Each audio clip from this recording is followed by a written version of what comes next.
ได้ลืมลูกยังไม่ลืมได้บวชตั้ง1,000 ษา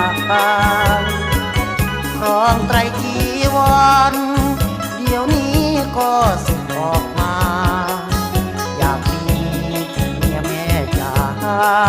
หวังว่าแม่คงเห็นใจไปขอให้ผมเตือนน้อแม่